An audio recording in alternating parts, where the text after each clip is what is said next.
are seasons in our life that will require you to wait. There are seasons in our life which will just be a fallow season. There are seasons in your life that will just look like a downtime. There are seasons in your life that will just look like I'm being unproductive. There are seasons in our lives that people will say, I'm unsuccessful. People will say that I have failed. But I just want to encourage someone that in whatever season that you are in, any season that doesn't look like it's being productive, doesn't look successful, looks like a fallow period, I want you to know that those seasons are also good seasons. Even if it is a failure that you go through, even if it's something that you didn't achieve, those seasons are very important in a person's life. Those are seasons when God is sometimes talking to you. The most God is getting closer to you. You are getting closer to God.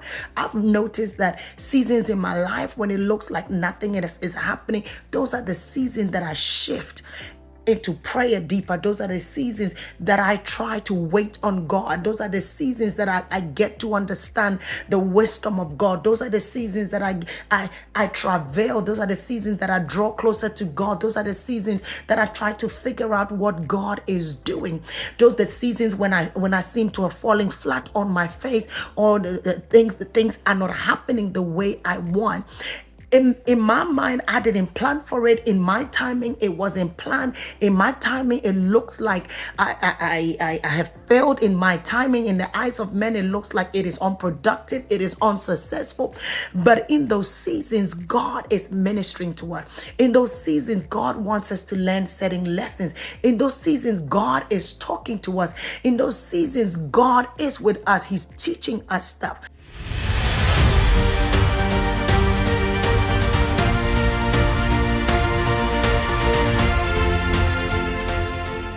I mean, I look at someone like Moses.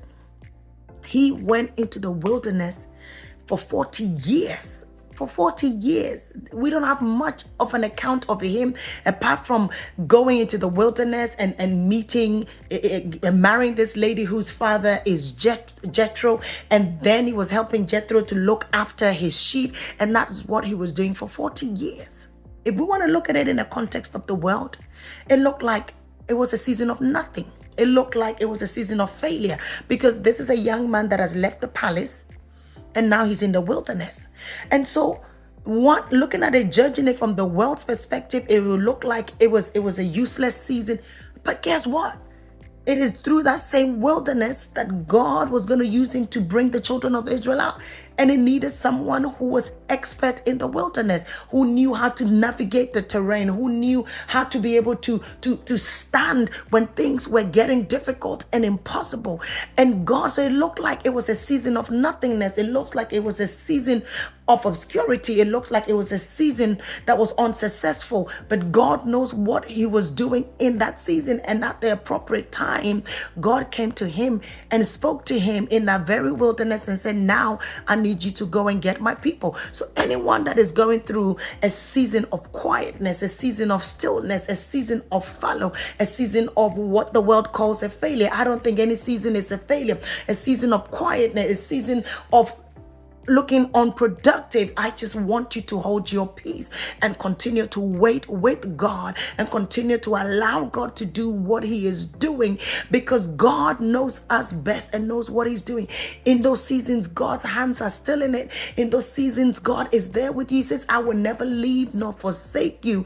Even in those seasons, God is there. And so therefore, I pray that you will be still and know that he is God. You will continue to hold on fast to him. You will continue to ask God, what are this season? What are you teaching me? What do you want me to know?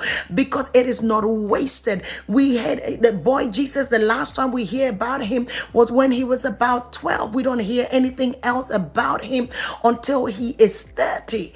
And so it will look like, what happened to those years? Those years was quiet. It was unproductive. There's nothing much that was happening. But I tell you, there was so much that was happening. So living my best life 2025. I don't want you thinking that every year and every day you have to be doing something. And don't let the world tell you what greatness looks like. Don't let the world tell you that it is only certain things that are worth celebrating. It is only certain things when you do it, that means you're productive. I want you to know, in those seasons where the world wants to call it a failure, in those seasons that the world wants to call it fallow period, in those seasons that the world wants to call wilderness, in those seasons that the world wants to call whatever they want to call it, God is in those seasons, and God is doing something. When you put down a seed, it goes in the ground, and there are seasons of darkness. There are seasons of nothingness. There are seasons as if, is this seed going to germinate? Is it going to come up? Is it going to grow? And then it springs up. Your season of springing up is coming. Enjoy the season when God is hiding you away. Enjoy the season when God is keeping you. Enjoy the season when God is nurturing you. Enjoy the season when God is teaching you. Enjoy the season when you are having communion and relationship, deepening your relationship with God. Enjoy the season when you're spending time in prayer, because your season of abundance and exposure is coming. God bless you.